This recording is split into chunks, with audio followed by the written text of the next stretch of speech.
जय हिंद साथियों, स्वागत है आप सभी का एजुकेशन की एट 6 में। रुक करते हैं एक बार फिर से बिहार की तरफ। दोस्तों, बिहार में आने वाली जितनी भी बहाली की प्रक्रियाएं हैं, उन सभी बहाली की प्रक्रियाओं को कैबिनेट की मंजूरी मिलती है। उसके बाद उन पदों की स्वीकृति मिलती है। तो यहाँ पे जो है सामान्य प्रशासन विभाग को सारी अधिसूचनाएं भेजी जाती है। उसके बाद जिस विभाग से इनकी नियुक्ति निकाली जानी है, उन विभागों को भी अधिसूचनाएं भेजी जाती है। तो ये प्रोसेस है यहाँ पर बिहार में आने वाली वैकेंसीज को लेकर। तो एक और नई वैकेंसीज का अपडेट आ रहा है। आज के हिंदुस्तान खबर में भी इसके बारे में अपडेट आया। योजना और विकास विभाग की तरफ से तकनीकी पर्यवेक्षक की नई वैकेंसी को लेकर 350 पदों की वैकेंसी आने वाली है। चलिए समझते हैं पहले इन सभी चीजों को और कौन से पद जो है इनके साथ जुड़कर आ सकते हैं।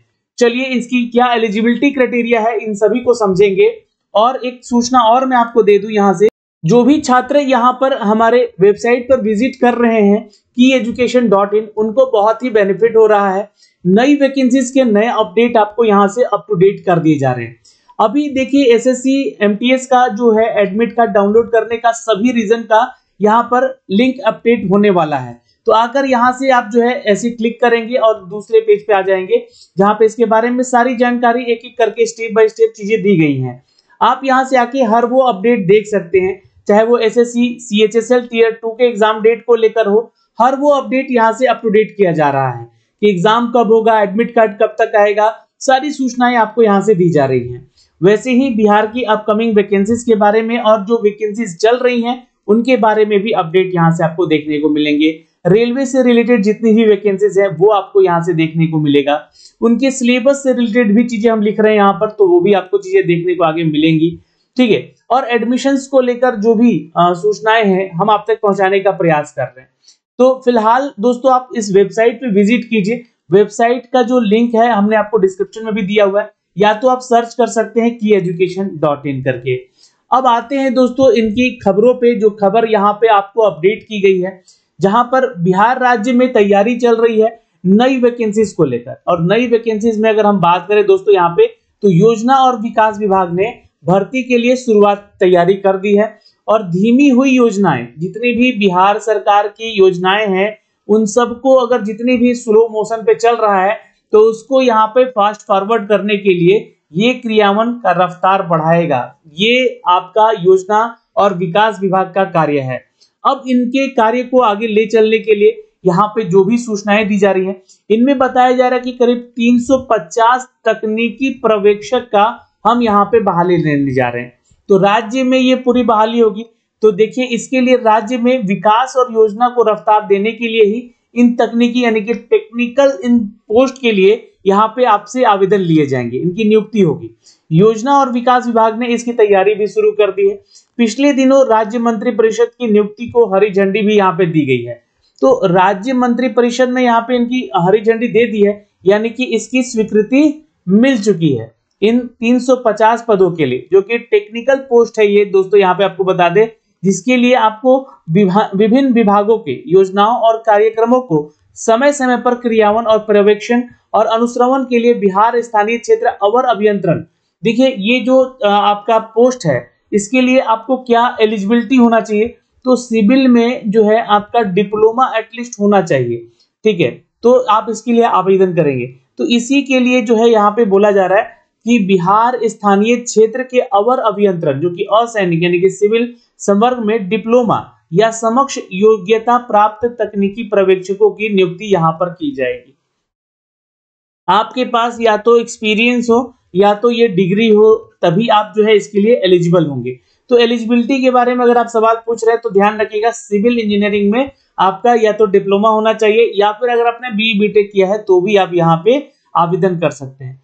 अब हालांकि विभाग ने स्पष्ट किया है कि इनकी नियुक्ति नियमित होगी, यानी कि जो ये पोस्ट होंगे ये परमानेंट जॉब पे आएंगे लोग। ठीक है, यानी कि नियुक्ति जो होगी वो परमानेंट होगी। अब यहाँ पे अगर परमानेंट नियुक्ति की बात की जा रही है, तो एक बात का ध्यान रखिएगा, ये जो पदों का जो वैकेंसी निकाला जाएगा या तो बीपीएससी से आएगा या तो बिहार एसएससी से आ सकता है। तो ये भी आपको ध्यान रखना है। अब यहाँ पे नियुक्ति होने तक के लिए ये होगी, और आउटसोर्सिंग से इसकी माध्यम से इसका जो है वैकेंसी भी किया जा सकता है। तो आप देखिए आउटसोर्सिंग क्या होता है। वैसे विभाग के आयोग जहां पर आप लोगों का एग्जाम के थ्रू या सीधी भर्ती के थ्रू आप लोगों का परीक्षा लिया जाए या फिर डॉक्यूमेंटेशन के थ्रू आपका सिलेक्शन लिया जाए, तो वो कहलाता है दोस्तों आउटसोर्सिंग। तो आउटसोर्सिंग के माध्यम से भी आपकी ये नियुक्ति ली जा सकती है। इनकी नियुक्ति राज्य के खजाने पर सालाना 13.25 करोड़ का बोझ पड़ेगा, ठीक है। यानी कि इनकी नियुक्ति मात्र 350 तकनीकी पर्यवेक्षक अगर यहाँ पे सिलेक्ट होते हैं तो सालाना इनके ऊपर जो खर्च है 13 करोड़ रुपया, 13.25 करोड़ रुपया जो है इन पे बोझ पड़ेगा। योजना और विकास विभाग में कनीय अभियंताओं में अगर देखा जाए तो देखिए यहाँ पर करीब 1228 पद स्वीकृत हैं। तो एक और नई वैकेंसी का अपडेट यहाँ पर, तकनीकी पर्यवेक्षक के अलावा कनीय अभियंता, ठीक है। यानी कि आप लोग का जो इंजीनियर का ये पोस्ट होता है दोस्तों यहाँ पे, है ना, तो जूनियर इंजीनियर के लिए यहाँ पे डिप्लोमा का ही जरूरत पड़ता है। तो 1228 पद की स्वीकृति है। कार्य हित में जल संसाधन और ग्रामीण विकास में करीब 18 कनीय अभियंता की सेवा ली भी गई है हाल के ही दिनों में। इसके अलावा 274 कनीय अभियंता संविदा पर तैनात है भी, जो कि कार्यरत हैं। इस प्रकार विभाग में अगर देखिएगा तो 292 कनीय अभियंता है, जिनमें जबकि यहाँ पर 1006 पद अभी भी रिक्त पड़े हुए हैं। तो ये रिक्तियों की संख्या यानी कि जो अपकमिंग वैकेंसीज की एक तरह से अगर हम कहें तो ये अपडेट है, लेकिन इनकी स्वीकृति अभी नहीं मिली है 1006 पद के लिए, लेकिन 1228 पद के लिए यहाँ पे स्वीकृति इनकी आ चुकी है। तो ये वैकेंसीज भी आपको जल्द अपडेट हो सकता है। उधर विभाग के अधीन 3000 करोड़ योजनाओं पर काम चल रहा है और विभाग के प्रशासनिक नियंत्रणाधीन गठित जो स्थानीय क्षेत्र है उसमें इंजीनियर का जो संगठन है उनके द्वारा मुख्यमंत्री क्षेत्र विकास योजना के अंतर्गत विधायकों और विधान परिषदों के द्वारा प्रति 4-4 करोड़ रुपए योजनाओं के लिए कार्य यहाँ पर दिया जाना है, कराया जाना है।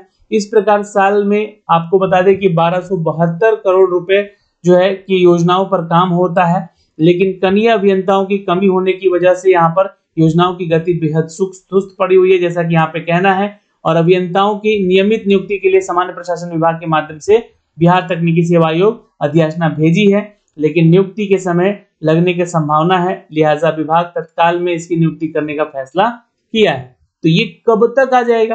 तो देखिए, जब बिहार प्रशासन विभाग के पास सारी चीजें पहुंच चुकी होती है ना, तो एक बात ध्यान रखिएगा, मुश्किल से मुश्किल ये आयोग तक आने में, बिहार प्रशासन विभाग से आयोग तक आने में इन बहाली की प्रक्रियाओं को 1 से 2 महीना लग सकता है। तो नवंबर तक जो है इनका नोटिफिकेशन आ सकता है दोस्तों, और ये हो सकता है कि बीपीएससी इसको पर्सनली इसका अलग से एग्जाम ले ले। ये आउटसोर्सिंग के माध्यम से भी ये बहाली की जा सकती है। तो हो सकता है कि यहाँ पे जो आपका विकास योजना विभाग है ना, योजना विकास विभाग जो है, ये वैकेंसीज आपको कंप्लीट करवा दे। तो 350 पदों की पहले यहाँ पर नियुक्ति होगी और उसके बाद यहाँ पे 1228 पद के लिए स्वीकृति जो मिली है कनीय अभियंता के लिए, इनकी भी नियुक्ति होगी। तो ये कनीय अभियंता का जो नोटिफिकेशन है हो सकता है बीटीएससी के माध्यम से आ जाए। तो ये सारी सूचनाएं थी दोस्तों जो कि न्यूज अपडेट के माध्यम से आई हुई है, तो इसकी जानकारी हम आप तक साझा किए हैं इस वीडियो के माध्यम से। बिहार की अपकमिंग वैकेंसीज को लेकर जो भी अपडेट आ रहे हैं वो आपको सूचना पहुंचाई जा रही है, चाहे वो न्यूज के अपडेट से हो या आने वाले ऑफिशियल नोटिफिकेशन के माध्यम से हो। तो उन सब के लिए आपको लगातार विजिट करते रहना होगा kyeducation.in का वेबसाइट, जहां पे जैसे ही इसका ऑफिशियल नोटिफिकेशन जारी किया जाएगा ये सूचनाएं आप लोगों तक सीधे पहुंचा भी दी जाएगी। जय हिंद।